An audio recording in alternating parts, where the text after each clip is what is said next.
안녕하십니까. 대통령의 마음과 관심이 머무는 곳. 오늘은 문 대통령의 대한상의 신년회 연설을 보고 느낀 점에 대해서 말씀드리겠습니다.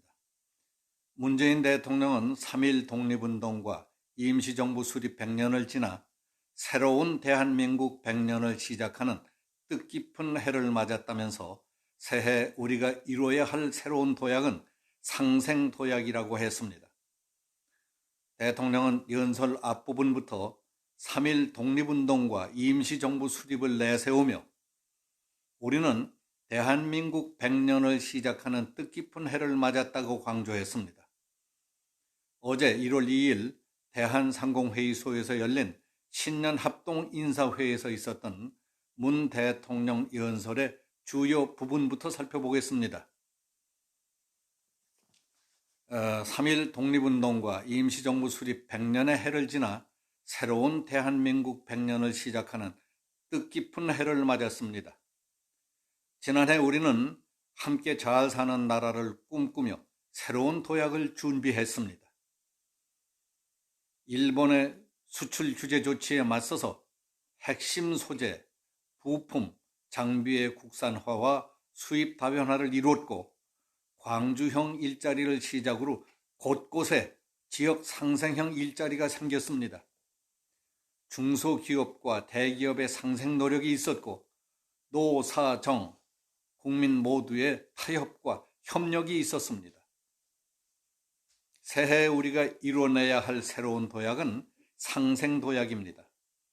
2019년 우리는 선택한 길의 성과를 확인하면서 자신감을 가질 수 있었습니다. 2020년 새해에는 국민들께서 그 성과를 더욱 확실하게 체감하고 공감할 수 있게 만들겠습니다. 함께 잘 사는 나라의 비전이 더욱 뚜렷해질 겁니다.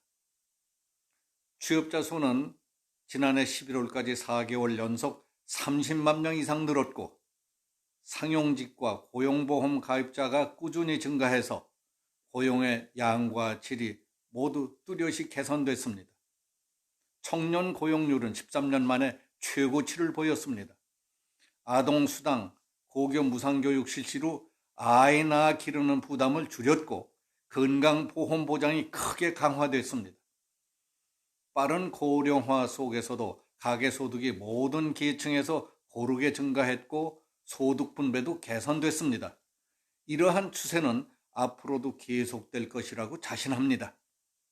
새해에는 더욱 확실한 변화를 만들어내겠습니다. 어떠한 권력기관도 국민 위에 존재할 수 없습니다. 권력기관이 국민의 신뢰를 받을 수 있을 때까지 법적, 제도적 개혁을 멈추지 않겠습니다.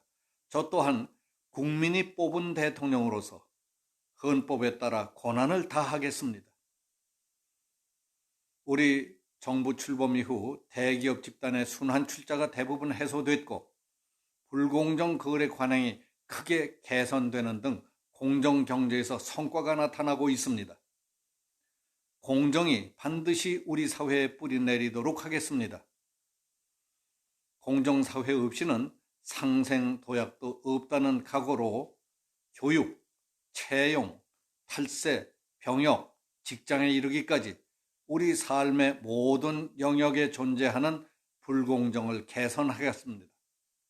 상생도약을 위해 새해에는 특히 경제혁신에 더 힘을 쏟겠습니다.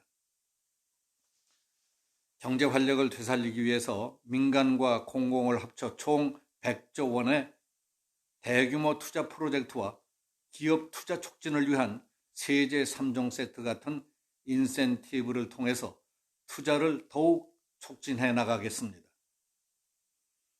신기술, 신산업의 진입과 성장을 가로막는 기득권의 규제도 더욱 과감하게 혁신해 나갈 것입니다. 2020년은 생활 SOC 10조 원 시대의 첫 해이기도 합니다. 상생형 지역 일자리, 지역 주도형 청년 일자리, 도시 재생 뉴딜 등 지역 주민 삶의 질을 높이면서 한반도 평화를 위한 우리 국민의 열망으로 반드시 상생 번영의 평화 공동체를 이뤄낼 것입니다. 지난해에도 우리는 국제사회와 보조를 맞추며 한반도 평화를 향해 조금씩 앞으로 나아갔고 북미 정상 간의 대화 의지도 지금 지속되고 있습니다. 비무장지대 국제평화지대화에 대한 국제사회의 관심과 호응이 높아지고 있습니다. 그리고 상생 번영을 위한 신한반도 시대를 더 적극적으로 실현해 나갈 수 있을 겁니다. 이상은 문 대통령 연설의 주요 부분이었습니다. 여러분께서는 어떻게 들으셨습니까? 제가 느끼기에는 대통령으로서 국정 전반을 비교적 낙관하면서 국민들에게 희망을 주며 힘을 북돋우는 것은 당연한 일이라고 생각합니다. 그러나 그 정도가 심해서 공감이 떨어지고 국민들이 의아해하거나 믿기 어렵다고 할 정도가 되는 것은 오히려 삼가는 게 좋다는 생각이 듭니다. 구체적인 통계 수치를 들 필요도 없습니다. 멀쩡하게 다니던 회사가 벼랑간 문을 닫는 바람에, 망하는 바람에 하루아침에 직장을 잃는 사람들, 아르바이트 자리마저 줄어들어서 걱정하는 사람들, 집값 폭등, 세금 폭등, 물가 급등으로 전전긍긍하는 사람들이 주변에 날이 갈수록 엄청나게 늘고 있습니다. 게다가 북한의 공갈, 협박, 발악이 날로 노골화되고 있습니다.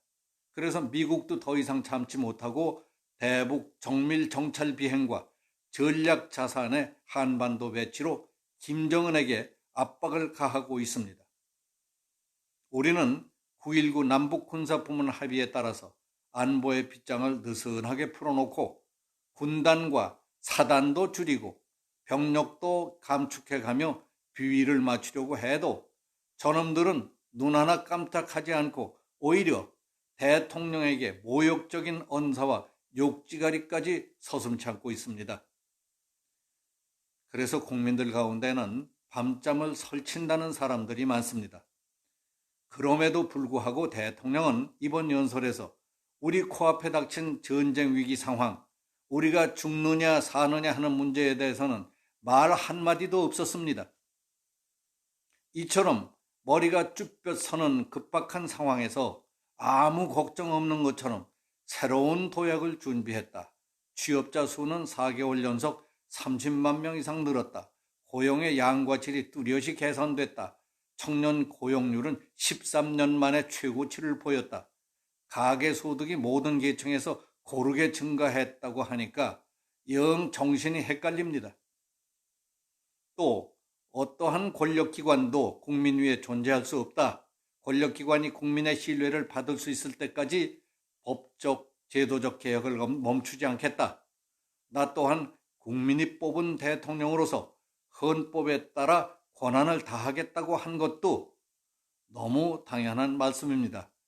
그렇지만 요즘 관심의 초점인 윤석열 검찰 수사에 대한 민감한 반응처럼 느껴집니다. 검찰은 지금 법대로 수사해서 사실을 밝혀내려 하고 애쓰고 있습니다. 그러니까 너무 신경 쓸 것 없다고 봅니다. 국군 통수권자로서 모를 리 없겠지만 대통령이 알고 싶고 듣고 싶고 관심 있는 것에 주력하다가 정말 중요한 안보 문제는 아예 잊으셨는지 놓쳐버린 것 아닌지 궁금합니다. 문 대통령은 대북 관계에 있어서 평화, 민족, 통일, 대북 제재 완화, 대북 지원에 비상한 관심을 갖고 있는 걸 모든 사람이 알고 있습니다. 국내 문제에 있어서는 지금 전방위적으로 압박해 들어오는 듯한 윤석열의 수사, 통치력 강화, 정권 연장 등에는 예민하게 촉각을 세우고 있습니다.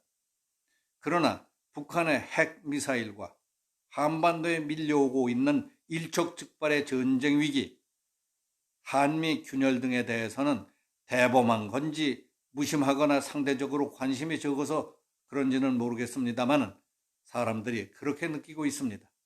대통령의 연설을 보면서 느낀 것을 한마디로 정리한다면 시임부재언이면 시불견이요 청이 불문이라 마음에 없는 것은 봐도 안 보이고 들어도 안 들린다는 옛말처럼 또 사람은 누구나 자기에게 유리한 것, 좋아하는 것, 관심 있는 것을 선택적으로 기억하고 받아들인다는 확증 편향성이 매우 짙은 내용이었다 하는 생각이 들었습니다. 오늘은 여기서 마치겠습니다. 감사합니다.